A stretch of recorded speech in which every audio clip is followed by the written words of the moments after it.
दोस्तों, ये दुनिया रहस्यों से भरी हुई है। हर कोने में कुछ ऐसी दास्तानें दबी हुई हैं जिन्हें जानना, समझना और महसूस करना किसी साधारण अनुभव से कहीं आगे की बात है। आज हम आपको ले चलेंगे उन रहस्यमय किलों की ओर जहां इतिहास, भूतिया किस्से और अनसुलझे सवाल आज भी हवा में तैरते हैं। तो चलिए ये सफर शुरू करते हैं रहस्यमय बाबा के साथ। मैं तुम्हारा अपना रहस्यमय बाबा। चलो साधना करते हैं उन जगहों की जहां आज भी रात को हवाएं कानों में फुसफुसाती हैं और दीवारें सदियों पुराने राज बुदबुदाती हैं। भाइयों और बहनों, हमारी पहली रहस्यमयी मंजिल है भानगढ़ का किला। राजस्थान के अलवर जिले में बसा यह किला सिर्फ ईंट पत्थरों का ढेर नहीं है, बल्कि सदियों से दबी एक दिल दहला देने वाली कहानी का गवाह है। भानगढ़ नाम लेते ही रूह कांप जाती है। कहते हैं जैसे ही सूरज की आखिरी किरण इस किले पर पड़ती है, वैसे ही यहां एक अदृश्य सन्नाटा छा जाता है। सरकार ने खुद बोर्ड लगा रखा है, सूर्यास्त के बाद इस क्षेत्र में प्रवेश वर्जित है। सोचिए, जहां सरकार भी हाथ खड़े कर दे, वहां क्या कुछ नहीं छुपा होगा। वैसे इस किले का निर्माण 16वीं शताब्दी में राजा माधो सिंह ने कराया था, लेकिन किले के बनते ही इसकी किस्मत पर एक ऐसा साया पड़ा जिसने पूरे नगर को वीरान बना दिया। असल कहानी शुरू होती है एक तांत्रिक सिंधु सेवड़ा से। कहा जाता है कि वह तांत्रिक भानगढ़ की राजकुमारी रत्नावती पर मोहित हो गया था। रत्नावती अपनी सुंदरता और जादुई व्यक्तित्व के लिए जानी जाती थीं। तांत्रिक ने एक जादुई इत्र पर मंत्र फूंका। अगर रत्नावती उसे छूती तो वह तांत्रिक के वश में आ जाती, लेकिन रत्नावती ने चालाकी से वह इत्र जमीन पर गिरा दिया, जिससे तांत्रिक खुद ही मारा गया। मरते समय उसने भानगढ़ पर भयानक श्राप दिया, यह नगर कभी आबाद नहीं रहेगा। और वही हुआ। भानगढ़ नगर धीरे धीरे वीरान होता गया। लोगों ने बताया कि अचानक हवाओं में अजीब सी सुगंध भर जाती थी और रात के वक्त अजीब चीखें सुनाई देती थीं। आज भी गांव वाले बताते हैं कि रात को किले के भीतर से घुंघरुओं की आवाजें आती हैं। कभी कोई राजकुमारी की परछाई दिखती है तो कभी तांत्रिक की हंसी गूंजती है।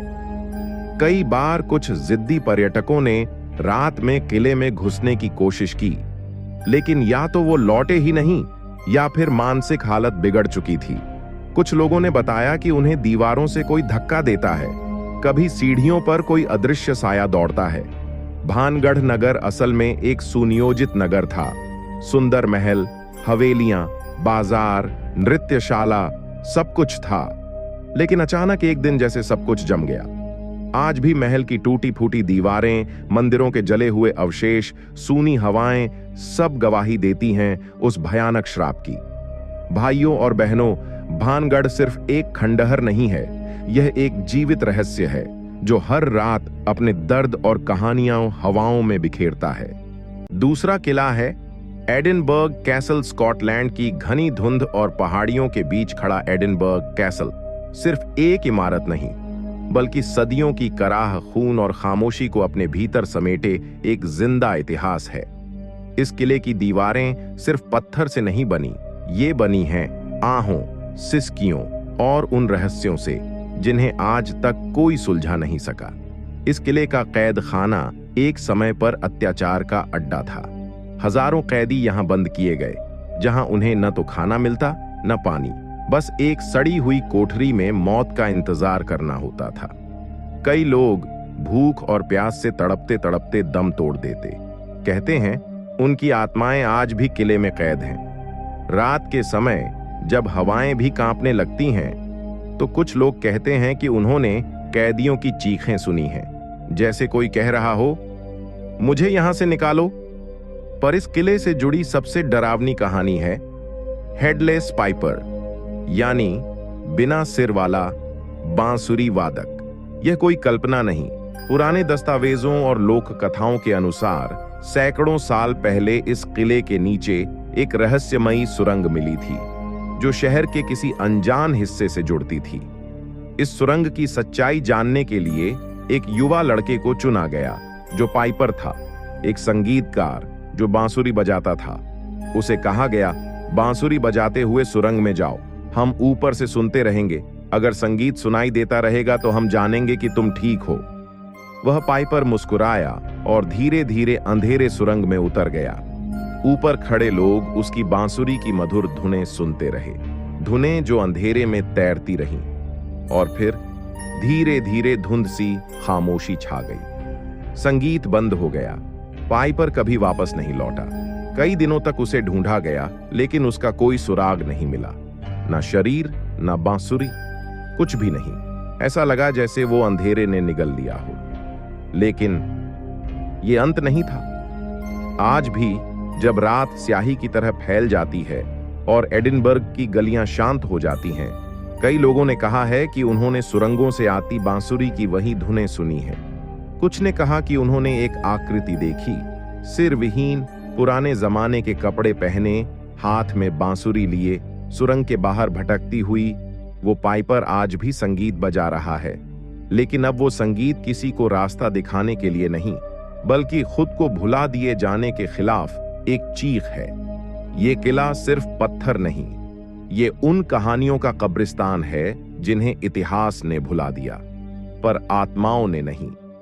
तीसरे नंबर पर है चित्तौड़गढ़ किला। राजस्थान की रेत में बसा हुआ ये किला जितना खूबसूरत है, उतना ही खौफनाक भी। लोग इसे वीरता की मिसाल कहते हैं, और सही भी है, लेकिन इसके पीछे छुपी है एक ऐसी सच्चाई जो रूह तक को हिला देती है। बहुत समय पहले की बात है। आज का जो श्रीलंका है, उसे उस समय सिंहल द्वीप कहा जाता था। वहीं की राजकुमारी थीं पद्मावती। उनकी सुंदरता की मिसाल दूर दूर तक फैली हुई थी, पर वो सिर्फ सुंदर नहीं थीं, वो बुद्धिमान और साहसी भी थीं। राजस्थान के चित्तौड़गढ़ के राजा थे रतन सिंह। वो जब सिंहल द्वीप पहुंचे तो पद्मावती से मिले और फिर उनका विवाह हुआ। रानी पद्मावती चित्तौड़गढ़ किले में आ गईं। चित्तौड़ का किला कोई आम जगह नहीं था। ये था राजपूतों का गौरव, जहां हर ईंट में बलिदान की कहानी थी। रानी पद्मावती ने वहां की रानी बनकर सिर्फ राज्य नहीं किया, बल्कि पूरे राज्य को अपना परिवार समझा। लेकिन वही दिल्ली का सुल्तान अलाउद्दीन खिलजी बहुत बड़ा और ताकतवर राजा था, लेकिन ताकत से ज्यादा वो लालच और हवस का गुलाम था। जब उसने रानी पद्मावती की सुंदरता के बारे में सुना तो वो पागल हो गया। उसने कहा, मैं इस रानी को हर हाल में देखूंगा और पाऊंगा। और अलाउद्दीन खिलजी ने अपनी बड़ी सी फौज के साथ चित्तौड़ पर चढ़ाई कर दी।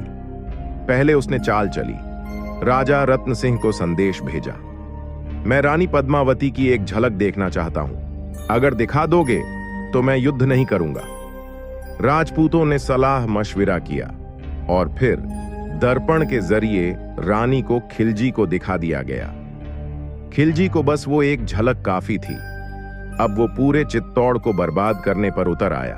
खिलजी ने चाल चली, राजा रत्न सिंह को बात करने के लिए अपने तंबू में बुलाया और फिर धोखे से उन्हें बंदी बना लिया।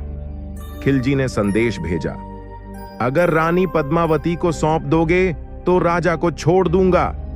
रानी पद्मावती ने हार नहीं मानी। उन्होंने राजपूत योद्धाओं को डोलियों, पालकियों में छुपाकर खिलजी के कैंप में भिजवाया और उसी योजना से राजा को छुड़ाया गया। लेकिन अब खिलजी ने साफ कह दिया, अब मैं इस किले को जला दूंगा, पर रानी को पाकर ही जाऊंगा। राजपूत जानते थे अब युद्ध में हार पक्की है, और राजपूतों की एक परंपरा थी, अगर दुश्मन जीत जाए तो महिलाएं अपनी इज्जत को बचाने के लिए जौहर करती थीं।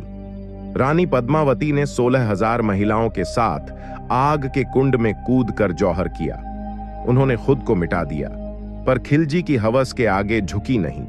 इसके बाद सभी राजपूत योद्धाओं ने केसरिया बाना पहनकर अंतिम युद्ध किया, यानी मरेंगे लेकिन झुकेंगे नहीं। खिलजी ने किला तो जीत लिया, लेकिन रानी को नहीं।